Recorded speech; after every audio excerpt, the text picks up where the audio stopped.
Hey guys, DIY Dad here. I've got a new project and longer and more and more gray hair that I badly need to get cut if, you know, a barber was open or anything right now.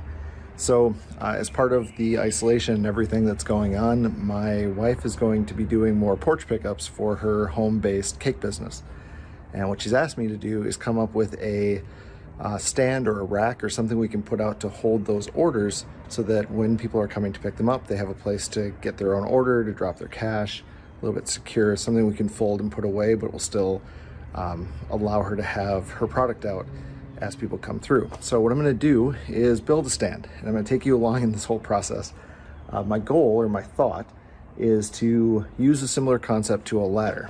So in a ladder, you have this top plate, and you have two swivel points on it that allow it to hinge out and then have a solid base on top. My top plate is going to be a cash box, and then I'm going to have a bar that comes out on either side, and I'm actually going to use the shelves on the rack that I'm building to give it some stability and some strength and allow it not to be all wobbly and tip over and everything else. That's the goal. I'm making this up as I go, so we'll check in when we get to the next step. All right, so I'm back from my supply run to Menards, which interestingly now you have to wear a mask in order to even shop at, so don't be surprised by that if you haven't been there before. And originally when I was looking at this, I was thinking maybe I could reuse some of the shelf pieces that I had from the closet organizer project, which look like this. Clean, gray, not bad, except this is particle board, which is basically sawdust that's been glued back together, and this thing has to sit outside. My experience with particle board is it's not exactly rain friendly, so we're not going to do that. Instead, what I'm going to use are a couple of these edge glued panels that they sell at Menards. It's not, I mean, not the fanciest, it's B grade, but for what we're using it for and the amount of time this is going to be outside, it should work. And my thought on this is I'm going to take a 1x6, it's just pine I have, and I'm going to cut this as a perimeter frame and put it around the edges of my cash box that I'm building, and then I should be able to glue it, screw it, and make sure that I've got it stained and sealed and everything else. That'll give us our base and our top that's going to go on the rack. Then everything else I'll build off of there as we go. Okay, progress update. So got the basic box built. So I have the base, and then I've cut the 1x6s to go all the way around, and I put this little slit in the box as a cash drop. And it's an official project now, and I had to stop a little bit, and we'll be wearing gloves now on because I just slammed a sliver about an inch up into my finger and then had to dig it out using a needle nose tweezers and a knife. I don't recommend that. If you're gonna work with wood, wear gloves, everybody. Back in a second.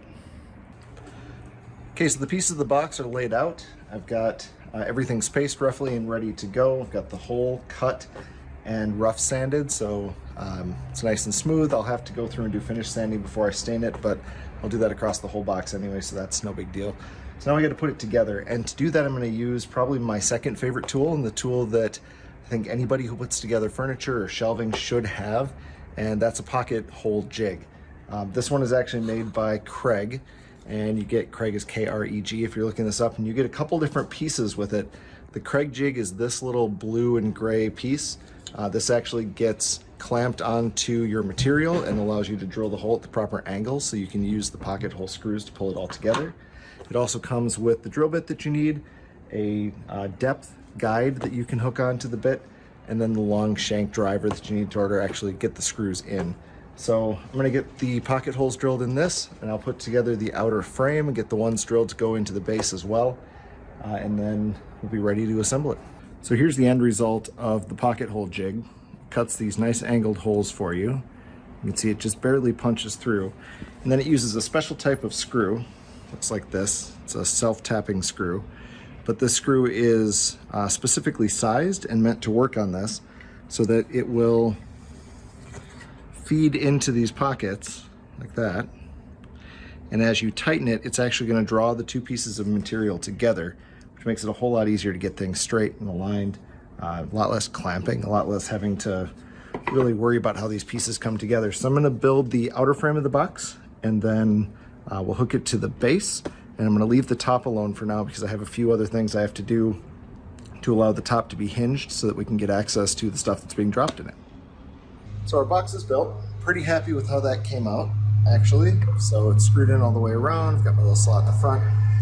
For the top, what I'm going to end up doing is actually taking 2 pieces of the material that I used on the bottom, and I cut them already. So I've got this little guy, so that's going to sit in the front, and then this one will sit next to it. And what I'll end up with is a 2-part top, so I can run a hinge right across the middle here, hinge the box up, and I'll put a little cam lock on the back so we can lock things down and keep things all secure. And that's going to end part 1 for this. So I'm going to put this together, get this finished up, and then I'll be back probably tomorrow to build the rest of it, the legs, the shelves, and everything else. So see you then. Take it easy.